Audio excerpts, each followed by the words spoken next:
ఉద్యోగులకు సంబంధించి ప్రభుత్వ ఉద్యోగులకు సంబంధించి ట్యాక్స్ ఏ విధంగా ఆదా చేయాలి అనే దానికి సంబంధించి మనకు అప్డేట్ అయితే రావడం జరిగింది.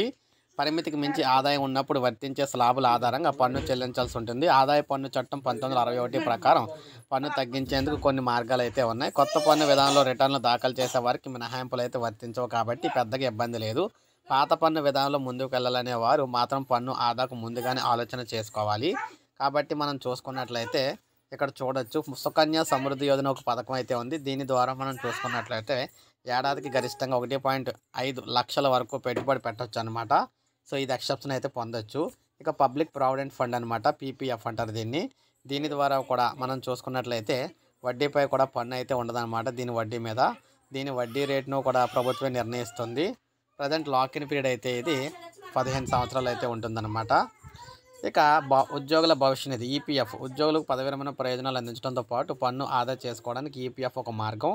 ఈ పథకంలో వచ్చే వడ్డీ ఆదాయంపై ఇంతకు ముందు పూర్తి పన్ను మినహాయింపు అయితే ఇచ్చేది. 2021లో దీన్ని సవరించారు. ఉద్యోగుల ఈపీఎఫ్కి కాంట్రిబ్యూట్ మొత్తం ఒక ఏడాదిలో 2.5 లక్షల వరకు ఉంటే దీనిపై వడ్డీ అయితే మినహాయింపు వస్తుందన్నమాట. పరిమితి దాటితే వడ్డీ చెల్లించాల్సి ఉంటుంది. అంటే 2,50,000 వరకు ఇందులో ఉపయోగించుకోవచ్చు ఇక్కడ ట్యాక్స్ కట్టకుండానా.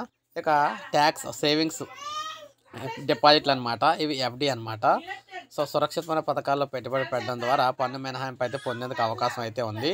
లాక్ ఇన్ పీరియడ్ 5 ఏళ్ళు ఉంటుంది. రాబడికి హామీతో పాటు దాదాపు 7 నుంచి 7.20% వడ్డీ లభిస్తుంది. పన్ను ఆదా చేసుకునే వారు దీన్ని అయితే పరిశీలించవచ్చు. సెక్షన్ 80C ప్రకారం ట్యాక్స్ సేవింగ్స్ ఫిక్స్డ్ డిపాజిట్లో మదుపు చేసి 1,50,000 వరకు అయితే ఉపయోగించుకోవచ్చు. ఇక నెక్స్ట్ ఈఎల్ఎస్ఎస్ స్థిరమైన రాబడిని అందించే పథకాలతో పోలిస్తే ఈక్విటీ ఆధారిత పొదుపు పథకాలు అన్నమాట ఇవి.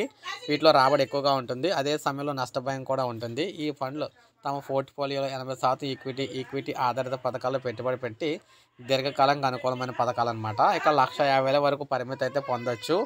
ఇక ఎన్పిఎస్ పన్ను ఆదాతో పాటు పదవి విరమణ తర్వాత ఉపయోగపడాలని అనుకున్న వారు జాతీయ పెన్షన్ పథకం నుంచి ఎంపిక చేసుకోవచ్చు. ఈ పథకాన్ని పిఎఫ్ఆర్డిఏ నియంత్రిస్తుంది అనమాట. ఈ పథకంలో పెట్టుబడి పెడితే పదవి విరమణ తర్వాత పెన్షన్ తీసుకునేందుకు వీలవుతుంది.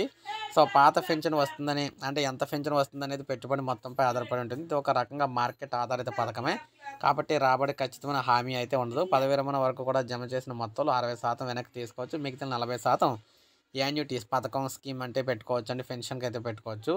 ఇక యులిప్లు అనమాట, స్టాక్ మార్కెట్లో పెట్టుబడులు బీమా రక్షణ ఒకే చోట అందించేవి యూనిట్ ఆధారిత బీమా పాలసీలు అనమాట. ఇవి లాక్ ఇన్ వ్యవధి 5 ఏళ్ళు అయితే ఉంటుంది. సాధారణంగా ఇవి 15 నుంచి 20 ఏళ్ళ దీర్ఘకాలిక పథకాలు. ఈ వయసు, ప్రీమియం వ్యవధి, వివిధ దశలో మీ అవసరాలు తదితర అంశాలను దృష్టిలో పెట్టుకుని ఎంపిక చేసుకోవాల్సి ఉంటుంది. దీని ద్వారా కూడా ఏటీసీ సెక్షన్ అయితే అక్కడ మినహాయింపు పొందొచ్చు.